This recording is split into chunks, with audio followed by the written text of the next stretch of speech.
제가 지금 종이를 한 장씩 나눠드리고 있는데요. 오늘이 이제 5월이 시작되었어요. 그렇죠? 5월은 가정의 달이에요. 그래서 가정의 달을 맞아서 우리가 작게 뭐 하나를 해보려고 해요. 별건 아니고 우리가 종이에 마인드맵을 혹시 아시나요? 마인드맵? 마인드맵을 한번 그려볼 거예요.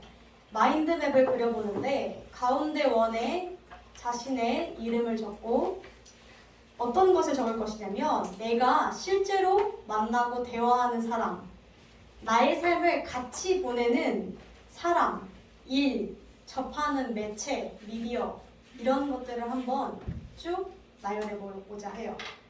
시간은 많이 들이지는 않고 한 3분 정도 드릴게요. 제가 예시를 하나 보여드리면 저의 마인드맵은 이런 느낌으로 나왔어요.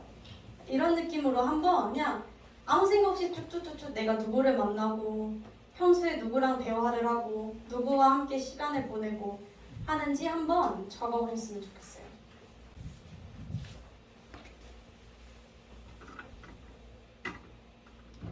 우리가 쓴 마인드맵을 한번 보게 되면 나의 삶은 이렇게 이루어져 있구나, 이렇게 구성되어져 있구나 라는 생각이 아마 드실 것 같아요. 제가 이렇게 갑작스레 마인드맵을 그려보자고 한 이유는 오늘 말씀을 나눌 주제와 아주 밀접한 관련이 있기 때문입니다. 오늘 주제는 이렇습니다. 먼저 이야기하고 시작할게요. 믿음은 추상적이지 않습니다. 현실에 펼쳐지는 실제의 삶입니다. 믿음은 추상적인 것이 아니라 현실에 펼쳐지는 실제의 삶이라는 것입니다. 마인드맵을 이렇게 딱 적어보셨을 때 한번 스스로에게 질문을 던져보셨으면 좋겠어요. 여기 계신 모든 분들은 나는 예수님을 믿기 위해서 이 자리로 나아오신 분들인 줄로 믿습니다. 복음을 믿으시고 예수를 믿기 위해서 또는 믿어서 이 자리 가운데 나오셨을 거예요. 그렇다면 과연 나의 마인드맵에 써진 나의 삶에 함께 구성되어져 가고 있는 이 사람들과 함께 그 복음을 녹아내어서 살아내고 있는가? 우리가 오늘 던져보아야 할 질문인 줄로 믿습니다. 오늘 본문의 책인 에베소서는 총 6장으로 구성되어 있습니다. 어떻게 구성되어져 있냐면요. 1장부터 3장까지는 복음에 대한 이야기를 해요. 하나님에 대한 이야기, 예수님에 대한 이야기, 성령님에 대한 이야기를 막 합니다. 그리고 4장에서부터 6장까지는 이제 4장부터는 뭔가 어투가 바뀌기 시작해요. 그리고 어떤 이야기를 하냐면 우리의 삶의 이야기를 합니다.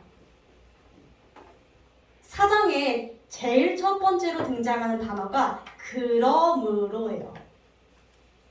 바울이 이 에베소서를 쓸 때 1장부터 3장까지는 복음에 대한 이야기를 쓰고 4장부터 6장까지는 우리의 삶에 대한 이야기를 썼는데 그 사이를 연결해주는 단어가 그러므로라는 것입니다. 바울은 그래서 어떤 이야기들을 하냐면 4장부터는 교회, 가정, 부부, 자녀와 부모, 종과 주인, 그러니까 일터에서의 공동체, 이러한 각 부분, 삶의 각 영역에 맞춰서 이야기를 하는데 삶에 관한 부분을 이야기할 때 복음과 그러므로라는 단어로 복음과 우리 삶을 이어서 설명한다라는 것인 줄로 믿습니다. 복음의 이야기가 우리의 삶 모든 영역에서 어떻게 나타나야 하는지, 이웃과 교회와 공동체, 가정 속에서 어떻게 드러나줘야 하는지를 기록하고 있다는 것이죠. 우리가 가정의 달인 5월을 맞이해서 이 본문을 함께 살펴보고자 합니다. 그런데 한 가지 우리가 이 본문을 보기 전에 주의해야 할 점이 있습니다. 무엇이냐면 우리가 등장하는 부부의 이야기, 가정 속의 이야기, 사회 공동체 속의 이야기 이러한 것들은 성경 속에서 말하고 있는 이러한 것들은 단순한 도덕과 윤리에 대한 이야기는 아닙니다. 그렇게 보시면 절대로 안 돼요. 왜냐면 우리가 많은 비그리스도인들은 기독교? 뭐 도덕적인 거 그런 거 아니야? 예수님의 가르침 뭐 윤리적인 것 아니야? 그렇게 볼 수도 있어요. 그러나 하나님께서 굉장히 질서 있는 분이시기 때문에 하나님 안에 도덕과 윤리가 포함되어 있는 것뿐이지 도덕 그 자체가 복음이라고는 할 수 없기 때문입니다. 그래서 우리가 단순한 도덕, 단순한 윤리로 봐서는 안 돼요. 그럼 우리가 이것을 어떻게 봐야 하느냐? 우리는 이것을 성화라고 부릅니다. 두 글자로 성화라고 불러요. 성화는 무엇이냐면 복음을 그냥 추상적인, 굉장히 영적인 무언가가 아니라 정말 우리가 현재 살아가고 있는 이 삶에서 적용시켜서 복음을 더 알아가고 내 몸으로 느껴가고 하나님이 어떤 분이신지를 내 몸으로 느껴가면서 닮아가는 그 과정을 우리는 성화라고 부르는 것인 줄로 믿습니다. 자, 그런데 우리가 이런 생각이 종종 들곤 합니다. 그놈의 예수 믿기만 하면 되지 왜 굳이 신앙의 훈련들을 해야 하고 왜 굳이 교회라는 공동체에 들어와서 안 맞는 사람들과 섞여 살면서 지지고 볶아야 하고 가끔은 저 설교자가 뭐라고 짓거리는지도 모르겠는데 왜 이렇게 이런 신앙의 훈련들을 해야 하는가? 그 이유는요. 복음이 뭐라고 생각하세요? 복음은 예수님의 생명이에요. 십자가에서 예수님이 달리셨을 때 우리가 함께 십자가에 달려서 내가 죽고 예수 그리스도가 부활하셨을 때 그 새 생명을 내 안에 받아들였다는 것을 믿는 것, 그것이 복음이에요. 그런데 하나님께서는 우리로 하여금 새 생명을 얻게 하신 것을 넘어서 이제는 하나님의 가족의 일원으로 초대하세요. 하나님 나라의 백성, 하나님 가족의 자녀들로 초대하신다는 말씀이에요. 그래서 우리는 말만 나 이렇게 주여 삼창 외치고 막 뭐 방언하고 뭐 이렇게 할렐루야 그럴듯하게 하고 샬롬 할렐루야 이렇게 하면서 뭔가 그럴듯하게 정말 무언가 아멘 뭐 예수님 믿습니다 뭐 그렇게 하는 것이 굉장히 그렇게 추상적인 것이 믿음이 아니라 실질적으로 하나님 가족의 일원으로서 그 질서에 맞게 살아가는 삶을 배우는 것 그리고 배운 것을 가지고 살아내는 것 그것이라는 것이죠. 그래서 우리는 예수님을 믿는다고 고백하는 그 순간부터 훈련이라는 것을 받습니다. 삶을 통해서요. 그리고 우리는 이걸 뭐라 한다고요? 성화라고 한다고요. 당연한 것이죠. 신분이 바뀌면 삶의 방식이 바뀌는 건 당연한 것입니다. 우리는 신분은 바뀌었는데 우리의 옛 습관이 남아있어서 우리의 신분이 바뀐 줄 모르고 살아갈 때가 많아요. 그래서 이러한 과정을 반드시 평생에 걸쳐서 거쳐 나가야 한다는 것이죠. 자, 그런데 우리는 생각해보면 사실 뭔가 이렇게 딱 단호하게 예수님을 믿고 나서 굉장히 단호하게 하나님 말씀대로 사는 것을 잘 못합니다. 그쵸? 오히려 우유부단해지고 좋은 게 좋은 거지 라는 마음으로 적당히 지내게 됩니다. 삶이 하나님의 말씀을 통해서 전환되기보다는 오히려 엉엉 울고 회개하고 나서 문 딱 열고 나가면 어떻게 돼요? 우리는 부모님께 짜증을 냅니다. 집에 가서는 가족들에게 성질을 냅니다. 내 계획이 틀어졌다고, 내 생각이 꺾였다고 짜증을 내고 성질을 냅니다. 험담합니다. 계속해서 입에 악한 말들을 올려놓습니다. 사실 우리는 이렇게 매 순간 신앙의 도돌이표를 이렇게 계속해서 돌 때가 그러한 신앙의 삶을 살 때가 너무나 많다라는 것입니다. 바울은 우리의 이런 모습을 너무나 잘 알았던 모양입니다. 그래서 오늘 본문에서 바울은 이렇게 선포합니다. 이제부터는 너희는 이방인이 그 마음에 허망한 것으로 행함같이 행하지 말라. 17절 말씀입니다. 그런데 이 말씀을 누구에게 하냐면요, 예수님을 모르는 사람들에게 하는 것이 아니라, 초신자들에게 하는 것이 아니라, 예수님을 오히려 꽤 믿은 우리 같은 사람들에게 이 말씀을 한다라는 것입니다. 이제부터 너희는 이방인이 그 마음속에 허망한 생각을 가지고 사는 것처럼 살지 말라라는 것입니다. 자, 이방인은 누구죠? 이방인은 여기서는 인종에 대한 이야기가 아닙니다. 여기서 이방인은 그리스도 밖에 있는 자를 의미합니다. 그리고 바울은 뭐라 얘기하냐면, 예수님 밖에 있는 사람은 허망한 생각으로 살아간다 라고 이야기합니다. 허망하다라는 것은 공허하고 허무하다라는 것인데, 예수 그리스도 밖에 있는 자들은 이렇게 허무하고 공허한 것들을, 영원하지 못한 것들을 마음에 품고 생각하며 따라 산다라고 하는 것입니다. 왜 그럴까요?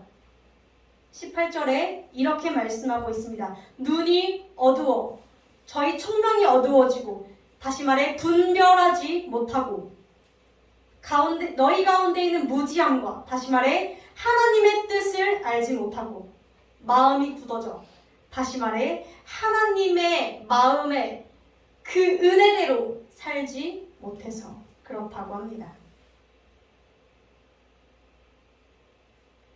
여기서 말하는 무지함과 눈이 어두움과 마음이 굳어짐은 단순히 도덕적인 것들을 의미하지 않습니다. 하나님을 모르고, 하나님을 보지 못하고, 하나님의 뜻을 분별하지 못하는 것을 성경에서는 총명이 어두워지고 무지함과 마음이 굳어짐으로 표현하고 있는 것입니다. 그런데 중요한 것은 사실 안 믿는 사람들은 아니에요. 왜? 우리는 지금 여기 있으신 분들은 안 믿으시는 분들은 아니잖아요. 자, 중요한 건 바울이 이야기하는 것처럼 안 믿는 이들뿐만이 아니라 지금 누구도 믿는 이들도, 예수를 믿는다고 말하는, 고백하는 이들도, 에베소 교회의 사람들도, 그리고 우리들도 예수를 믿으면서도 여전히 허무하고 공허한 생각 가운데 그것들을 따라 살아간다는 것입니다. 믿음이 있다고 말하면서도 믿음이 굉장히 추상적입니다. 믿음이 무엇인지, 내 삶 속에 나에게 복음이 무엇인지 확실히 정립되어져 있지 않습니다.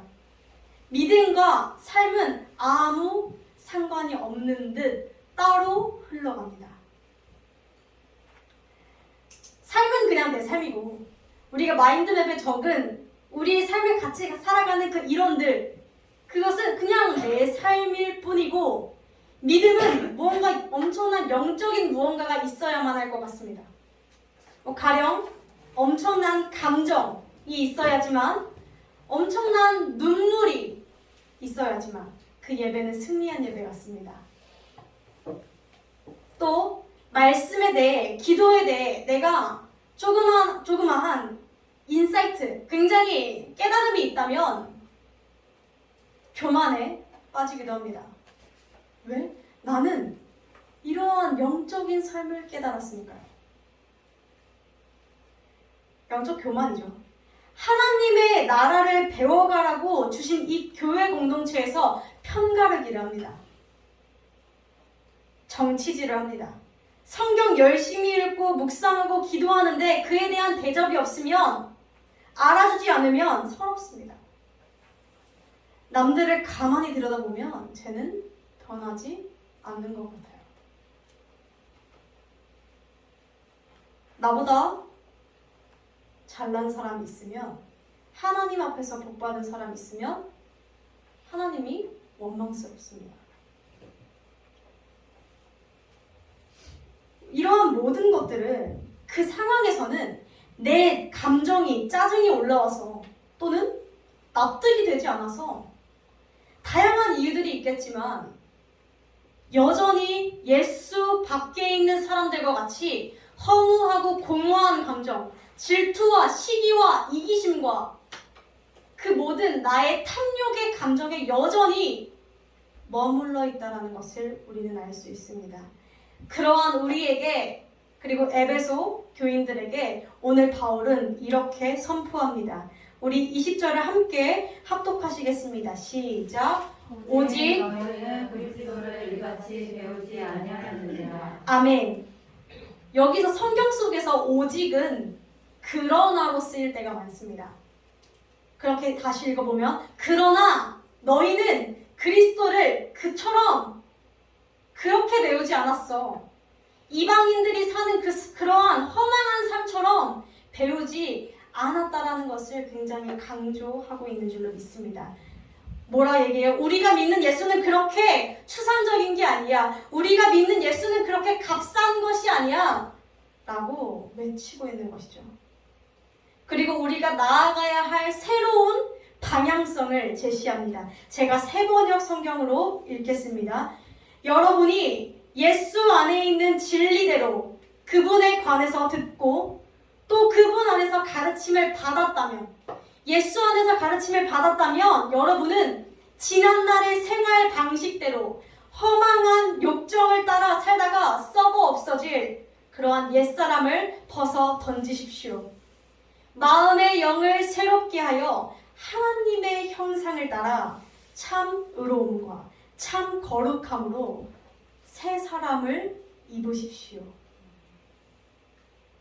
바울은 한마디로 요약해서 이제 그만 예수를 알기 전에 내가 수없이 가졌던 옛사람은 벗어던지고 이제는 제발 하나님의 형상을 따른 새 사람을 입으라고 이야기합니다. 이 부분에 대해서 6장 9절까지 굉장히 자세하게 묘사합니다. 어떻게 묘사하냐면 거짓됨을 진실로 바꾸고 분노를 평화로 바꾸고 도둑질했던 삶을 구제하는 삶으로 바꾸고 험담했던 삶을 서로 격려하는 삶으로 바꾸고 복수했던 삶을 용서하는 삶으로 바꾸고 성적 문란에 머물러 있던 삶을 성적 욕망을 절제하는 삶으로 바꾸고 술 취함을 성령의 취함으로 바꾸라라고 굉장히 구체적인 방안을 우리에게 이야기해주곤 합니다. 신앙에 경주를 하려면 열심히 뛰려면 지금까지 신나게 들고 있던 것들을 내려놓는 수밖에 없습니다. 어떤 누가 달리기를 하고 경주를 하는데 무거운 짐을 지고 뛰겠어요? 모든 것들을 내려놓고 다 벗어 던지고 아마 그 경주를 참여할 것입니다. 히브리서 12장 1절엔 그래서 이렇게 말씀하십니다. 모든 무거운 것과 얽매이기 쉬운 죄들을 벗어던지고 인내로써 우리 앞에 당한 경주를 하며. 아멘. 마치 아브라함이 맨 처음에 하나님의 말씀을 듣고 나서 가장 먼저 했던 것이 갈대와 우르, 자신의 고향, 자신의 가장 친숙한 생활 방식을 떠났던 것처럼 우리는 이 아브라함이 갈대와 우르를 떠난 이것을 마치 단순히 세상적인 문란함을 도덕적인 타락을 떠난 것 그것으로 멈출 때가 너무나 많습니다. 그런데 사실 저는 모태신앙이에요. 모태신앙인 저는 이 본문 말씀 아브라함이 갈대와 우르를 떠났다라는 말씀이 저에게는 해당이 되지 않는 말씀인 줄 알았어요. 왜? 저에게는 우상을 섬기는 가족이 없으니까요. 난 떠나지 않아도 되잖아요. 그런데 그것이 아니라 나에게 있어서 가장 친숙한 말투, 생활 습관, 생활 패턴, 삶의 패턴, 감정 패턴 가장 친숙하고 익숙한 나의 것들, 나의 죄악된 그 모든 것들을 우리는 하나님의 말씀을 받은 그 순간 떠나고자 하는 의지가 있어야 하는 줄로 믿습니다. 그것은 저와 여기 계신 모든 분들이 동일하다고 생각합니다. 자, 그런데 우리는 이러한 질문들이 또 들 수 있습니다. 구원은 어떻게 받는 거죠? 구원은 믿음으로 받습니다. 오직 믿음이죠. 오직 믿음인데 믿으면 되지. 왜 이렇게까지 구체적인 실질적인 행동, 삶에서의 행동 변화가 있어야 하는가? 행동으로 그러면 이런 행동들을 했을 때 구원을 받는 것인가? 아니요, 그렇진 않아요. 오직 믿음으로 구원을 받습니다. 그러나 제가 이렇게 설명을 드릴게요. 제가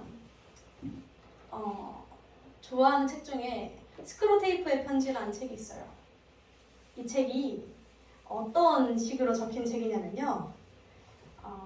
굉장히 노련한 사람들을 굉장히 잘 꼬시는 사단이 신참 사단한테, 그러니까 고참 사단이 신참 사단한테 인간을 어떻게 유혹하면 되는지를 사단의 입장에서 쓴 편지처럼 쓴 책이에요. 굉장히 그래서 흥미롭고 뭔가 우리가 생각하던 사단과는 굉장히 다른 명확한 사단의 모습을 만날 수가 있는데 그 책에서 이렇게 이야기합니다.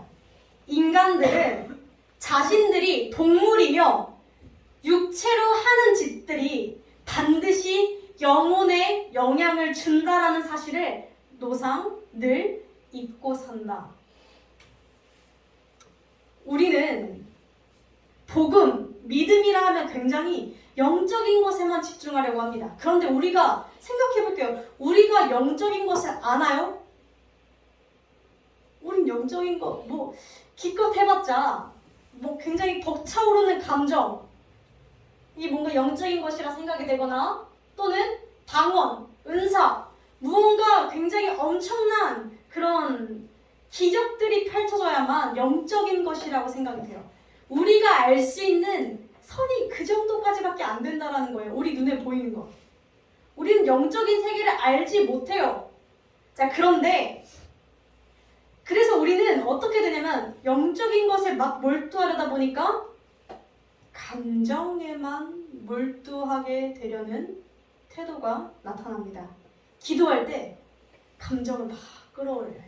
물론 하나님께서 이것이 어떠한 법칙은 아닌데 하나님께서 그렇게 달콤한 임재처럼 우리가 부르는 임재라는 굉장히 뜨거운 감정을 주신다거나 불같은 열정을 주신다거나 또는 평화의 마음을 주신다거나 그렇게 임재하실 수는 있어요. 그러나 그것은 우리의 영역이 아님에도 불구하고 하나님 마음이고 하나님 때의 마음대로 하시는 사건임에도 불구하고 우리는 그 감정을 얻어야만 승리하는 것처럼 감정에 매달리고, 그러나 그 후에 정작 그렇게 막 영적인 기도를 막 한 후에 내 마음에 흡족한 그런 기도를 막 한 후에 집에 돌아가서는 짜증을 내고 성질을 부리고 위아래로 막 훑어보고 막 이렇게 하고 저 새끼 왜 저래 이렇게 막 하고, 그러한 행동들이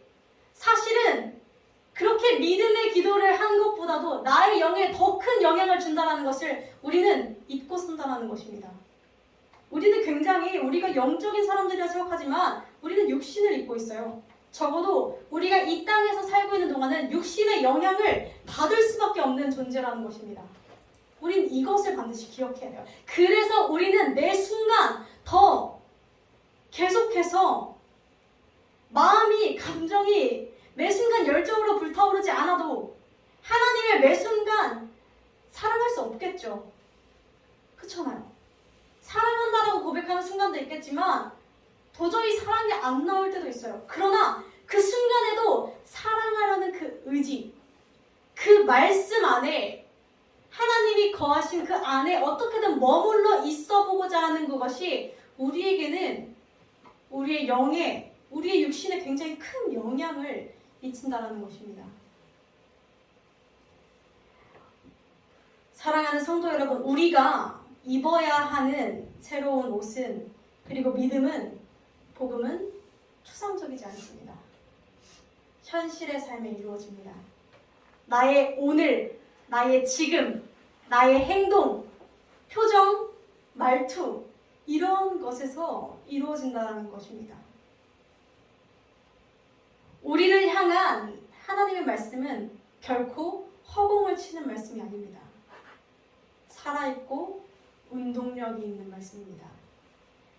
그래서 나의 내면, 나의 공동체, 나의 속한 가정, 교회, 직장, 사회, 이러한 구체적인 것들을 전제로 한다라는 것이죠. 그렇게 우리는 현재의 삶에서 주님의 말씀을 붙들고 복음을 나의 모든 삶의 영역에 나타내려고 몸부림치며 살아야 하는 것인 줄로 믿습니다. 그럴 때 우리는 또 한 번 예수 그리스도를 느낄 수 있습니다. 왜요? 예수 그리스도가 이미 먼저 2000년 전 성육신의 몸을 입고 이 땅에 오셨을 때 그렇게 치열하게 사셨거든요.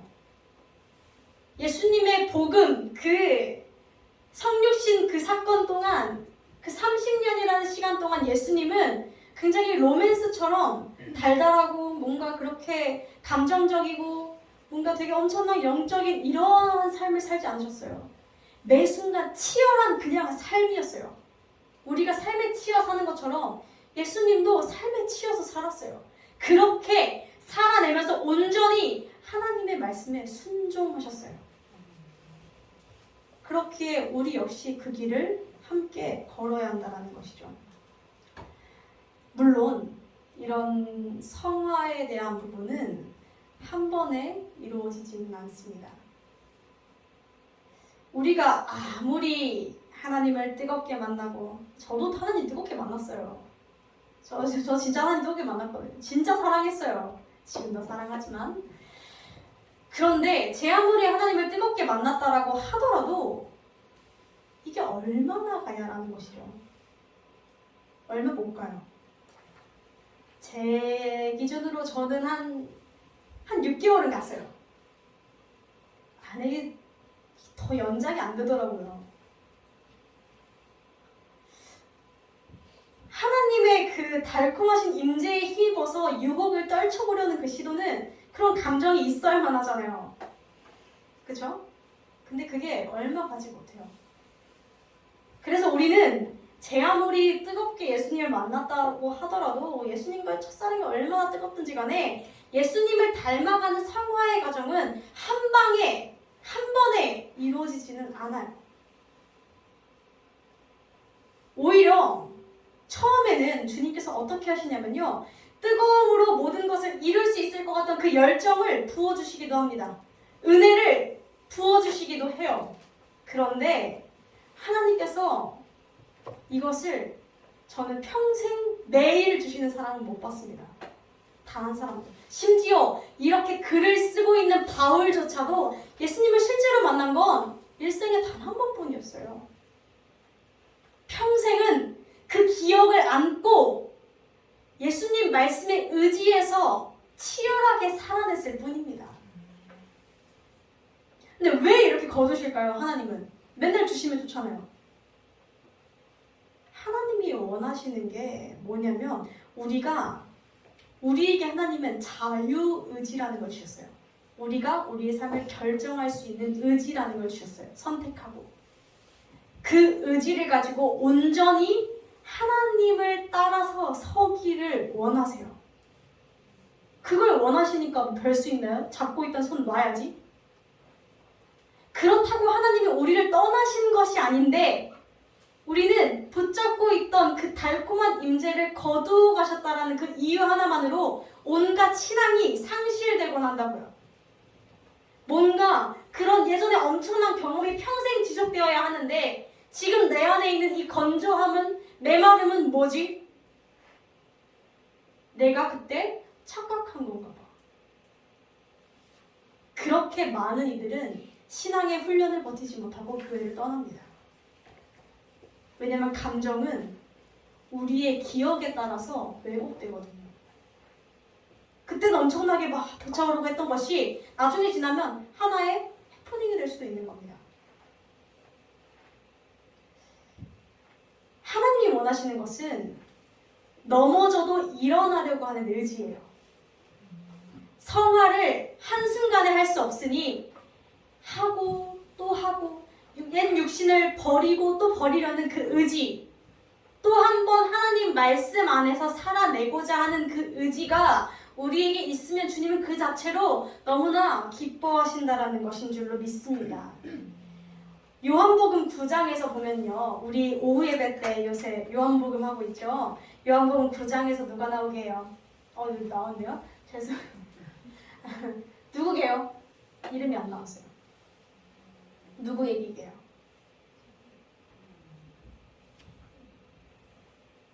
충격적이에요. 저 진짜 울 거예요, 여러분. 아니 여기 누구 어디에 발랐대요? 눈에 발랐대. 그럼 누구예요?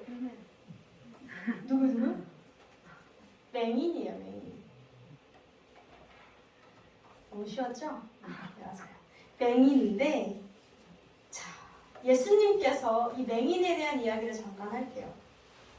예수님께서 이 맹인이 청년이 된 20살이 된 해에 이 사람에게 갑자기 찾아오셔서 예수님께서 땅에 침을 뱉어서 진흙을 이겨 그의 눈에 바르셨어요. 그리고 뭐라 말씀하시냐면, 맹인아, 실로암 못에 가서 눈을 씻으라 라고 하셨어요.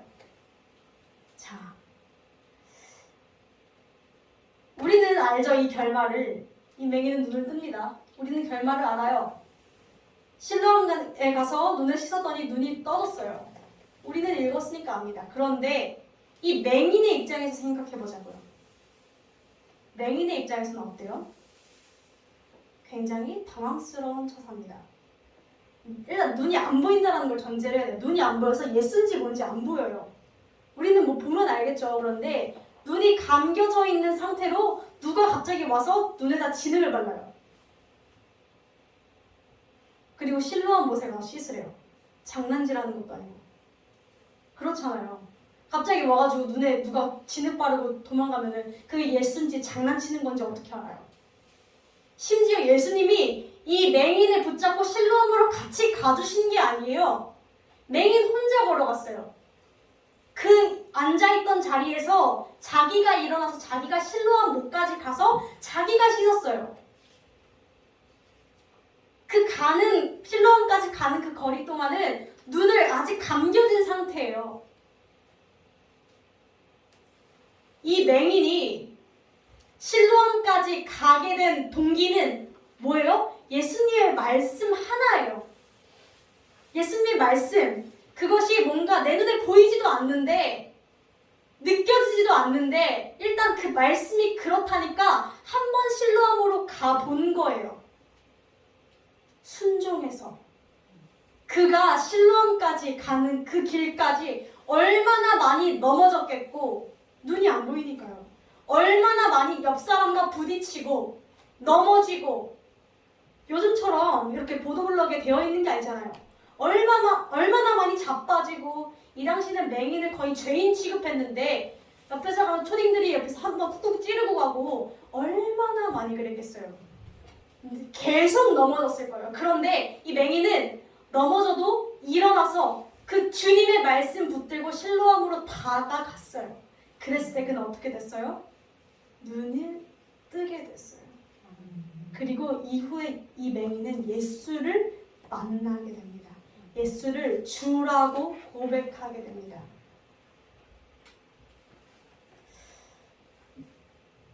이 맹인에게 있어서 하나님이 뭔가 영적인 무언가 능력을 눈앞에 펼쳐놓은 게 아니에요. 이 사람은 말씀을 믿고 넘어지고 넘어졌는데 다만 포기하지 않았어요. 예수님의 말씀에 가서 씻으라고 하셨으니까. 우리에게 그러고자 하는 의지가 있어야 한다는 것인 줄로 믿습니다. 사랑하는 성도 여러분, 우리는 가정의 달을 맞이합니다. 우리가 마인드맵에 적은 그 사람들을 한 명 한 명 보세요. 그리고 그 사람들에게 내가 어떤 말투로, 어떤 표정으로, 어떠한 행동으로 대화하고 살아가는지 한번 곰곰이 생각해 보세요. 성화라는 것은 엄청난 영적인 것이 아닙니다. 영적인 것이지만 우리가 생각하는 그런 기적, 뭐 이렇게 짜라잔 하고 한순간에 띵 하고 변하는 것이 아니에요. 삶 그 자체입니다. 현실 그 자체예요. 우리가 주님이 원하시는, 여전히 힘들고 여전히 괴롭겠지만, 이거 이따 오후 예배 때 할 건데, 우리가 잔칫집이 있다고 생각해 볼게요. 이거 이따 해야 되는데. 잔칫집이 있는데, 잔칫집이 있어요. 잔칫집이 있는데 그 잔칫집에 뭐 예를 들어서 결혼식장, 우리 나연 성도님이 어제 결혼식장 다녀왔거든요. 다연 성도님이랑. 자, 결혼식장에 가려고 했어요. 우리 그럼 다연 성도님과 나연 성도님은 깨끗하게 몸을 씻었겠죠? 아닌가요? 씻었죠? 맞아요. 깨끗하게 씻었을 거예요. 씻고 머리도 하고. 저번에 보니까 한 일주일부터 옷 뭐 입고 갈지를 고민하더라고요. 왜 고민해요? 갈 거라고 초대를 받았고 갈 거라는 의지가 섰으니까요. 그렇죠? 안 할 거면 고민을 안 해요. 잔칫집에 초대받으면 일단 목욕을 해요. 씻어야 깨끗하게. 그런데 가는 길까지 길에는 흙과 먼지가 있어요. 우리는 그것을 저벅저벅 밟으면서 갑니다. 그랬을 때 이 옛날에 이스라엘에 보면은 잔칫집에 도착하면 종이 손님들의 발을 이렇게 다 닦아줬어요. 왜 그런 거예요? 물론 목욕하고 왔겠지만, 그래서 샤워를 할 필요는 없지만 오는 길에 흙이 묻었을 테니까요. 우리는 그걸, 자, 우리가 초대받아서 목욕한 걸 구원이라 부릅니다. 그리고 잔칫집까지 걸어가는 여정을 삶의 여정이라 부릅니다. 그 가운데 우리가 발을 씻는 것은 회개라고 합니다. 이 과정을 통틀어 우리는 성화라고 부릅니다. 죄를 짚고 흙이 묻고 씻고 묻고 씻고, 이걸 계속 반복하지만 우린 결국 어디에 도착할 거예요? 천국에. 그래서 매 순간 포기하지 말아야 한다는 것이죠.